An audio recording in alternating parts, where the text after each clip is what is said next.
हाय दोस्तों नमस्कार welcome to our YouTube channel Baji Rao IAS Academy. Today is 27th September and we are going to discuss daily Hindu newspaper analysis. But as you all know, we on the daily basis before starting our discussion solve some of the prelims question.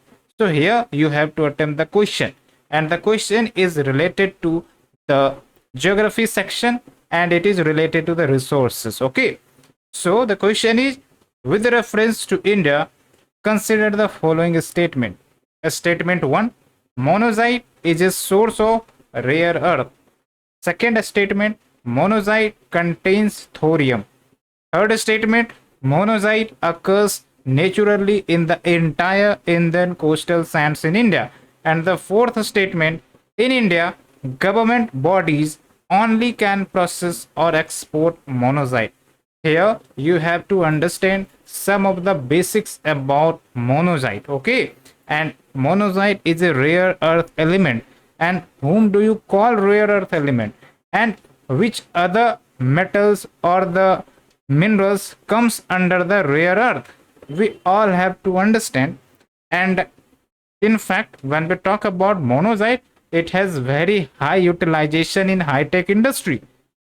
So where it is found in India, it has been asked, along with, you have to apply the logic here to come to the answer. Okay, so we will be providing you the answer in the last session of the series. If you know, then please do comment. If you don't, then don't be panicking. Okay, we will be providing you the answer with certain explanation. So here your doubt about monazite or the rare elements will be cleared at all. Okay, so now we will be shifting to our editorial discussion, and today we have a very much important articles in news. So we will first of all understand all these articles. The first article will be related to impact of climate change on disease vulnerability. Now, why I chosen this article is all because if you observe the UPSC mains paper 2023 that has been held recently, then there was almost 2 to 3 questions that talked about the impact of climate change on various dimensions. For example, on food security. Okay, so you have to understand that this topic is dynamic in nature and also it may cover different aspects. So that's why here we will try to understand impact of climate change on disease vulnerability, because climate change is one of the burning issue and it is impacting the global world. And not only it is impacting, but it is also affecting the biodiversity, the environment, the habitat, the ecosystem, the water, the resources, and many more things. And what we don't know actually about the impact is also a big challenge. Okay, so here we will try to understand specifically its impact on disease vulnerability. So it is also a very good and interesting article. You will enjoy it. Okay, and the second article, it is related to Aadhaar, and this context was recently raised because of the Moody, the credit rating agency, has highlighted some concerns regarding the centralized database of Aadhaar related to the privacy issue, along with many beneficiaries are not able to get the benefits, the accessibility. There is a issue related to the verification. Many more concerns was highlighted. So we will discuss about the pros, cons related to the Aadhaar. Okay, and the third article will be related to the vacant judge seats in High Court. Meaning, in High Court, we have the judge, and despite we have the large number of cases pending, but there is a vacancy in the judges. And if there will be a vacancy, the pendency ratio of the cases may get rise. So what the Supreme Court told about this, we will discuss, and we will also try to understand the basics. Okay, and the next will be on stubble burning, because as the winter is approaching and you will see that the Delhi will be facing the pollution crisis in the coming time.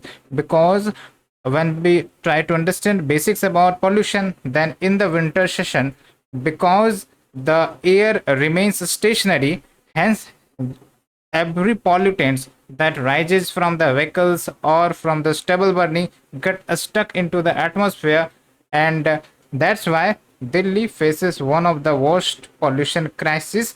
And every year there is news about pollution crisis in Delhi, specifically in winter.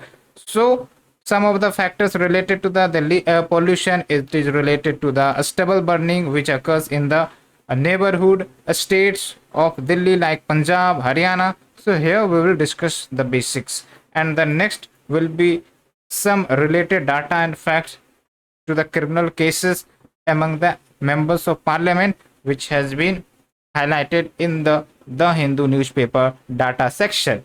And also we are going to discuss two articles related to prelims rapid fire. One is related to the rabies, that is the viral disease which is found in the dogs and gets spreaded when a dog infects a person. Okay, and there is a rising incident of it. So we will talk about the basics, how they spread, and whether it is a challenge or not, how to overcome it. There will be various aspects we are going to discuss. And the last one will be balsams. It is basically touch me not plant, and now it is blossoming in Kerala, and it is only for the prelims purpose. You have to understand about the basics. Okay, so these all are the articles we are going to discuss, and after all this you have to attempt the mains question that had been asked in 2023, and you can understand, you can link how the UPSC is asking the question, and that's why I try to provide you the latest question so that you can understand the pattern. Because understanding the pattern, meaning you are becoming more closer to understanding the mind of the UPSC that sets the question, so that you can align your preparation with the focus and with the intention of the examiner. Okay, so here the question is, the Intergovernmental Panel on Climate Change has predicted a global sea level rise of about 1 meter by 21st century. What would be its impact in India and the other countries in the Indian Ocean region? And when we talk about IPCC, basically this is an institution that provides certain data analysis regarding the impact of climate change and various reports. You already know about it. Okay, and one of the report mentioned that if the current emission trend continues, that means the global warming is going to occur, and because of global warming the temperature of earth is going to rise, and because of the rise in temperature, what will happen?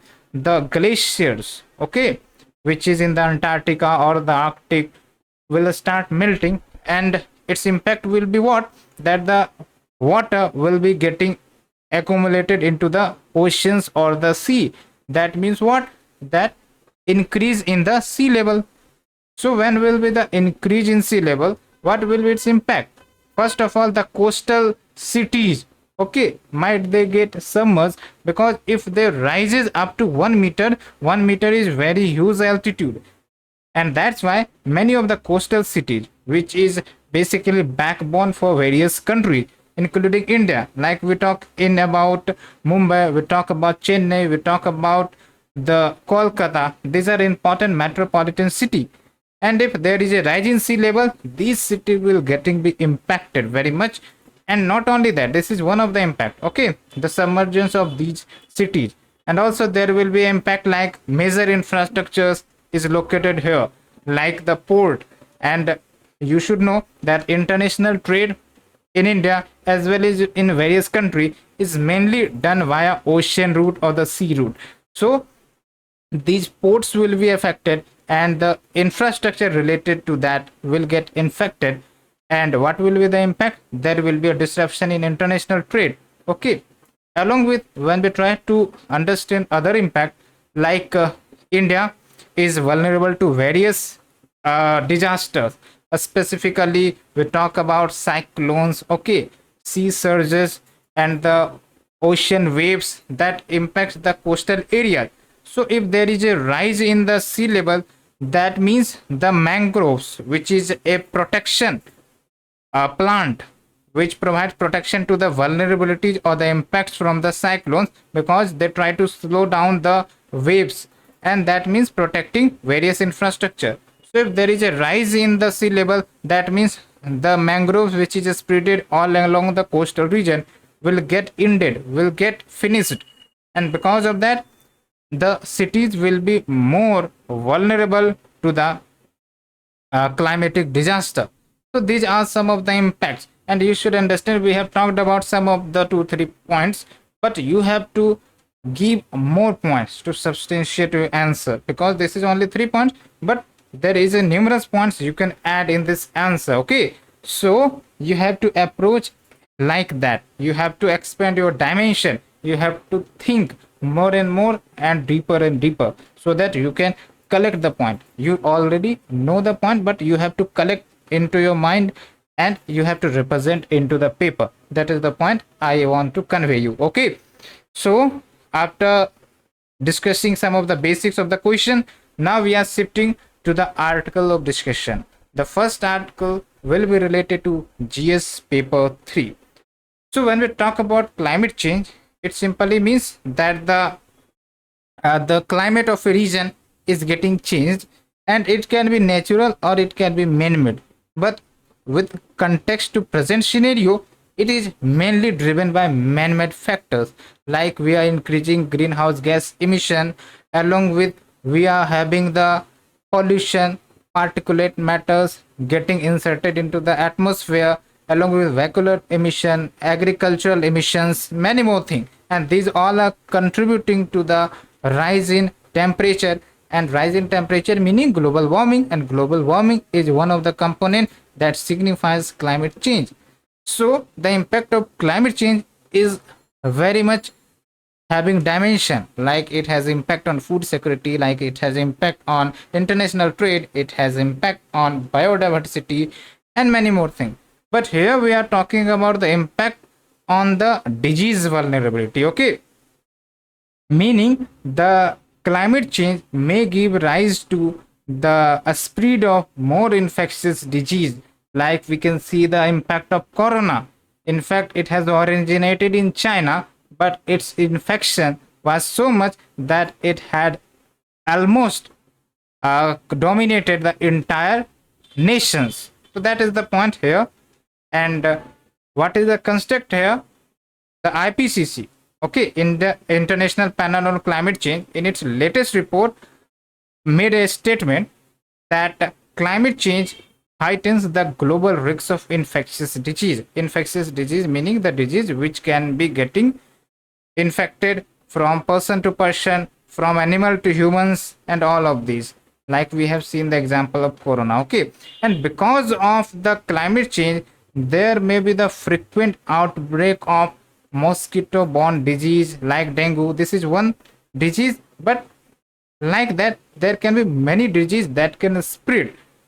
And also when there is a climate change, that means what? There will be a variability in temperature, precipitation, humidity, and that may co-contribute to the disease transmission cycle, that may extend the disease transmission cycle. When we talk about disease transmission cycle, that means the period when a disease starts spreading out and then reaches the peak and then subsides. That is the disease transmission cycle. And because of climate change, this cycle can get expanded. Okay, the period may get expanded, like the infectious disease. We talk about influenza, we talk about the various viral infections. Okay, the period may get expanded. That is the point trying to convey here. So along with that, we are promoting habitat loss in terms of deforestation because of our infrastructure needs, population needs, food needs, all of that. And what is going to happen because of habitat loss? The disease carrying animals, now they have limited a space of the habitat, they will start coming to our human territory, okay, by leaving their natural territory, because we are not giving any exemption to their territory. So what will happen? They will spread and coming to the human territory, and because of that the risks of human animal interaction is going to rise, and because of that these animals do possess infections, the pathogens, and there may be more transmission of the infections. That means giving rise to the disease vulnerability. Like we have an example of Nipah that is getting very much in news in Kerala. Okay, so that is also one of the example. And also because of interconnected world in the domain of globalization, and along with we import export various food materials, so disease can also be imported exported nowadays, along with the medical tourism we see. Okay, contaminated food and water, so from these the infections may get spreaded, and that may have the impact not only to a particular country but in various countries as well, because we are now living in an interconnected world. So with the human induced climate change, there is also one more risk waiting for us, like the rise of more invasive species. Now, remember, when we talk about invasive species, these are non-native species, but they try to dominate a native region, and they try to eliminate the population of native species. So, in the coming time, because these invasive species are more adaptable, so they can destroy the natural population, and along with that, if they carry the infections, so they can be more vulnerable to human population. So that means unleashing an unprecedented health vulnerability crisis. That is the point. Okay, and so what we have to do, so we need now a revision of strategy so that we can proper detect the infections, the spread of disease, the epidemic, and we can deal with them, because until and unless you identify it, you will not able to deal it. And we have the case study of COVID-19, and in COVID-19, first of all, we were not able to identify the disease, what is causing them, how it is spreading. But once we have gathered data from various sources, from analysis, so that we was able to control that. Okay, so first of all we need to revise the strategy, and in fact India has done some initiatives, like in 2020 2018 India had developed near a real-time electronic information system called as integrated health information platform, so that any outbreak occurs, this platform may able to surveillance the spread. But it didn't deliver its expectation. Why? Because the data which was required here was not submitted by most of the states. Okay, so it was like in the cold bag. That is the point. So what needs to be done here, we have highlighted you some of the points, and this is very good points you can remember, and we can also revise by screenshotting the PDF. Okay, you can see what can be done, like safeguarding the ecosystem, and along with curbing greenhouse gas emissions, along with implementing active pathogen surveillance, along with a unified approach of One Health. When we talk about One Health, meaning what? You have to take care of the health of environment, you have to take care of the health of population, you have to take care the biodiversity health as well. So this is One Health approach, meaning animal, human, and environment, they are interconnected, and if any of the issue gets affect to one of the species, that means the other will be in the vulnerable zone. So that's why there should be collaboration, there should be the proper approach of One Health. And also India must launch One Health and infectious disease control program by building greater synergy or the cooperation between center, states, and their various agency departments. Okay, so that in the field of collaboration, what happens, that data sharing becomes good, along with the members work as a team, so that any of the notifications or any of the news regarding the data comes, then they can share in a good way. That is the importance of collaboration. And recently WHO has highlighted a devastating concern, like in the coming period there may be the spread of a infectious disease like COVID-19, but that infection will be more devastating, and according to the prediction, that pandemic may cause death of 5 crore people worldwide. Okay, and the disease that was named as X. Okay, but this is one point. But remember, we are already facing various infectious disease we are familiar with, like we have the influenza, measles, Japanese encephalitis, dengue, diarrhea. These all are in the domain present. Okay, and that means when there is a climate change, global warming, the rise of these disease may get more familiar.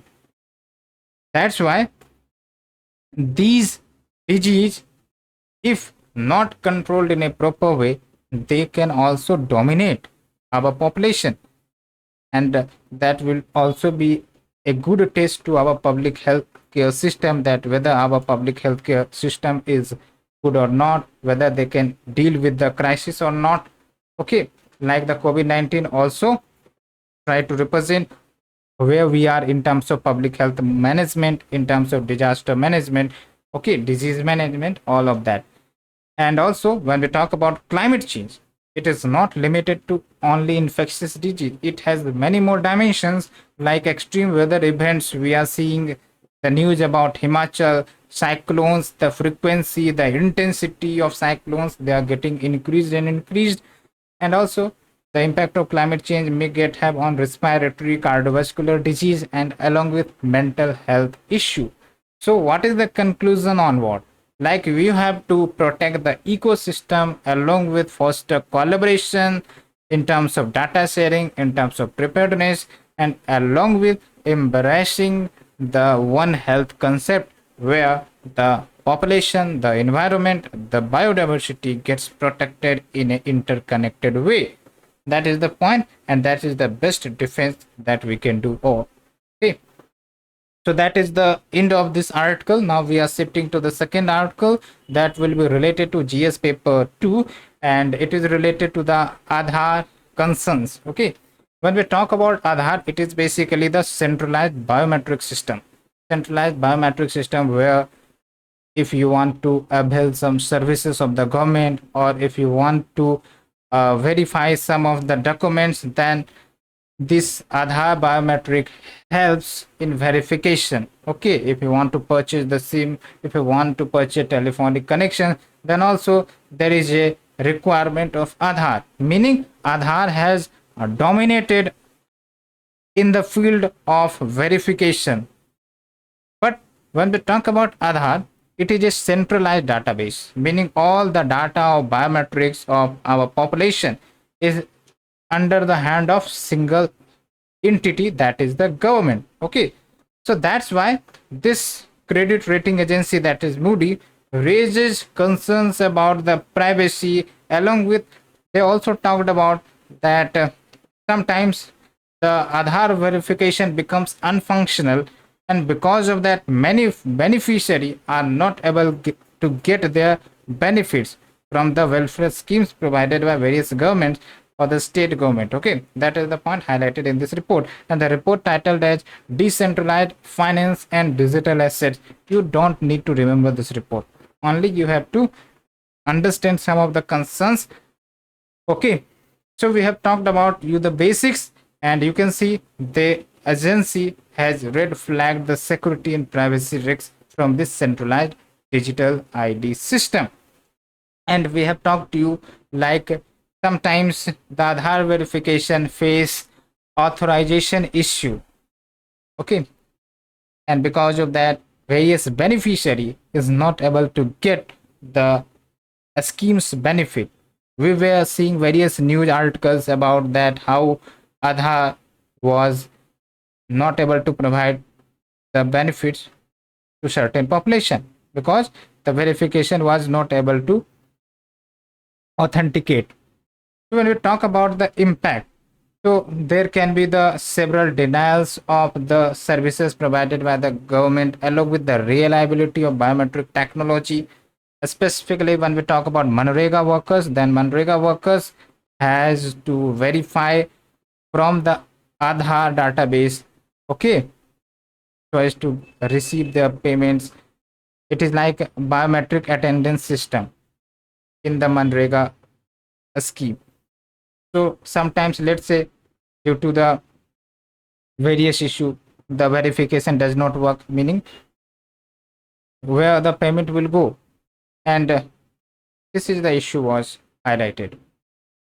And you can see nowadays this Aadhaar system is becoming mandatory for all welfare benefits to the weaker sections provided, as well as like opening bank account, provident fund account, securing telephonic connections or remitting taxes. And although the Aadhaar do have the positive impact, like they have weeded out the ghost and middlemen, and also direct benefit of transfers of the money from the government to the beneficiary account. But there is an issue like fingerprint or the retina mismatch sometimes we have seen, specifically when we talk about the older population, the aged population. Sometimes their fingers or the retina does not matches with the database. That means there may be the denial of the services or the benefits. And also, this is not that only Moody highlighted that, also CAG, the Competitor and Auditor General of India, in its report also highlighted that there was lapses in the Aadhaar that jeopardize privacy and also compromise the data security. Along with, there are flaws which was observed in the enrollment process, leading to sometimes duplication and faulty biometric.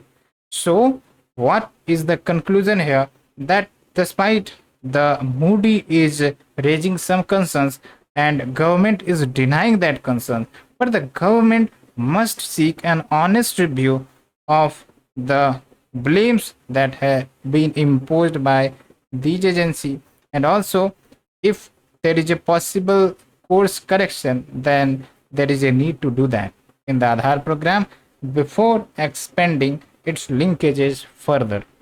So that is the end of the second article. Now we are shifting to the third article, and the third article is related to the some of the data facts regarding the vacancy in the High Court judges. Okay, you can see the article headlines: Judiciary is losing its talent as government sits on names. But further, you look here that in High Court we have the total sanctioned strength of judges about 1114. Here is the data. Okay, but when we talk about working strength, yani ki present number of judges, it is only 774. That means there is a vacancy of 340 judge vacancy. And when we talk about pendency of the cases in High Court, we have about 60,72,000 approx pendency of cases in High Court. And when we talk about the pendency of cases in Supreme Court, it is like 80,581. Meaning what? Why this pendency is happening? It can be one of the factor, like there is a vacancy of judges, so that the judge required for hearing of the cases is not available, and because of that the case shifts from time to time, dates after dates. Okay, so that is one of the factor. So here you have to understand that it has very much impact on the judicial system, administration, along with the human right violation as well. Okay, and when we talk about the basics, how the High Court judge gets appointed, so we have the constitutional post of High Court judge, and Article 217 of the Constitution says that the judge of High Court shall be appointed by President. Remember, either it is Supreme Court judge or the High Court judge, both are appointed by President, but in consultation with Chief Justice of India and the governor of the state, concerned state, Okay. And in the case of appointment of judge other than the chief justice, the chief justice of that high court is also consulted. And what do you mean by consultation process? So consultation process is basically based on collegium. That is, high court judges are recommended by collegium, and collegium is what? Groupings of judges that comprise CJI, that is your Chief Justice of India, and two senior most judges. That collegium basically recommends the High Court judge, and that ultimately passes to the government, and thereby, after government clearances, they recommend to the president to appoint the judge. That is the procedure. Okay. But when we talk about the judges of High Court appointment, the proposal, however, is initiated by Chief Justice of High Court, concerned in consultation with the two senior most colleague. And then after, the recommendation is sent to the CM, that is the Chief Minister, who advises the governor that you should send the proposal to the Union Law Minister. Okay. But remember, when we talk about Chief Justice of High Court, he or she gets appointed as per the policy of having Chief Justice from outside the respective state. That means the Chief Justice should not belong to that state. Okay. And you have to answer why this type of policy is there. You should think about the efficiency purpose or the administrative purpose and give the answer. Okay. So that is the article we have dealt with. Now we are shifting to the issue of stubble burning. When we talk about a stubble burning, what do you mean?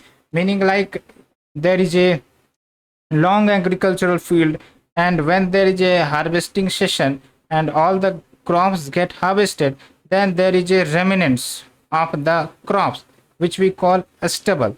And because the farmers has to cultivate for the next session, so as to minimize time and also to clear the land as fast as possible, they do a stubble burning. Okay. But a stubble burning is related to the creation of pollution, because this burning releases enormous pollutants and gases into the atmosphere, and that degrades the quality of atmosphere, leading to air pollution and various diseases further. So when we talk about Delhi, Delhi is situated by the states like Haryana, Punjab, and here agriculture is prominent here. Okay. So during winter, the harvesting session comes, meaning that the stubble gets burned from this region, and because of that the pollutants starts coming to the Delhi, and because of the cold region, because of the winter, the pollutant gets stuck surrounding the Delhi and leading to the pollution crisis in Delhi. That is the point regarding the pollution and affecting the population of Delhi. Okay. So that's why if you want to deal with a stubble burning, what you have to do, that the neighboring states like Punjab, Haryana, they have to be consulted that you should reduce the stubble burning incidents. Even there is a law, there is punishment, but there is the incident of stubble burning goes there. So there is a need to proper correcting the action. That's why Punjab government commits to 50% reduction in a stubble burning case this year. So we will see whether this target gets achieved or not. Otherwise, there will be a harsh impact of pollution on the population of Delhi. That is the point. Okay. So now shifting to the another article, we have a data, and you can see and you can use in the main answer writing. It is not for the prelims purpose, but for the main answer writing if there comes the question regarding the criminalization of politics or the political system. And you can see over 860 serious charges pending against 194 MPs before the poll, yani ki 2024 election which is going to be happen. And also over 20 MPs had pending charges of involvement in crimes against women, and 4 of which are having the rape charges. And look at the interesting fact here. The total MP which was analyzed is about 763, and you can see here MP having the criminal cases is having the number of 306, along with attempt to murder case, the crime against women, along with the murder case and rape case. You can see here all the data, so you can understand and analyze from here, and tell me some of the suggestion that what should we do to reduce the criminalization of politics. So you can tell me the suggestion in the comment section, so that you and the peer group may get benefited from the discussion. So friends, this is the end of the article of editorial. Now we are shifting to daily current affairs for the prelims purpose. And first article, it is related to rabies.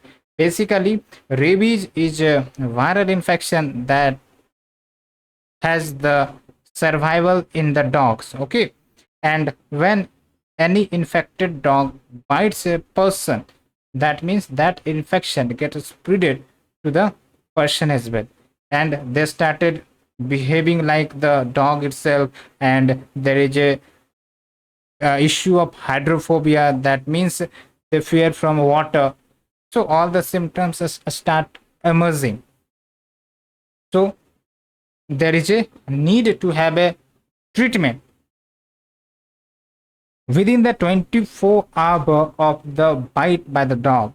So there is a need to understand here, and the rabies case in India is also much prominent, as highlighted by World Health Organization. Like India counted for about 36% rabies death. Okay, that means there is a serious concerns about rabies, and in the Delhi we are seeing in the news on the daily basis that the rabies incidents, and because of the death of the various children caused by the dog bite. So there is a need to take urgent action here. And what should be the action? So you have to tell me who discovered rabies vaccine. Okay, and now we are shifting to the second article, that is related to balsams, and it is also known as Kashithumba or Onapobu. Okay, so what is balsams? It is basically the plant species that is also known for touch me not, and overall we have 220 balsam species in India. Okay, and majority of these species are found in the Western Ghat. Western Ghat is located where? We have the India. Okay, and this is the Western Ghat. So here majority of the species of balsams are located. And why I am discussing it? Because it is a very good indicator of climate change. Okay, because the normal life cycle of this plant species is from June to December, and if there is climate change and because of global warming, that means the life cycle may get increase or decrease. So that's why this can be a good indicator for climate change. And here we can see here. Okay, and also uh, you should know here one fact, that the highest peak of Western Ghat is Anamudi. And in which state Anamudi is located, you have to tell me. And in which state the Munnar region is located, you should also tell me in the comment section. And also here we have a news of national park, that is Irvakulam National Park, in which state it is located and which species is famous for this park. Okay, so coming to the last that we have discussed about the prelims question. So the answer is the 1, 2, and 4. When we talk about the basics of monazite, what is monazite? It is basically a rare earth element group. And when we talk about rare earth element group, basically they are set of 17 metallic elements, and this include 15 lanthanide. You may have understood the periodic table in class 9 or the class 8. Okay, this is the periodic table, and we have the various chemical elements like hydrogen, helium, lithium. But when we talk about rare earth element, this comes under 15 lanthanide. This is the lanthanide series. Okay, and we have the two other element, that is your SCS canadium and is your trium. Okay, that is the two. So that combines to have a rare earth element. And look, when we talk about the rare earth element, it do have the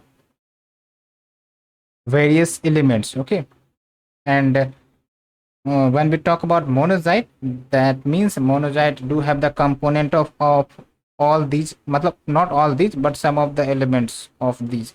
That means what? That the monazite is a source of rare earth, and also monazite do contains thorium. But remember, when we talk about in India its distribution, then majority of the monazite is found where?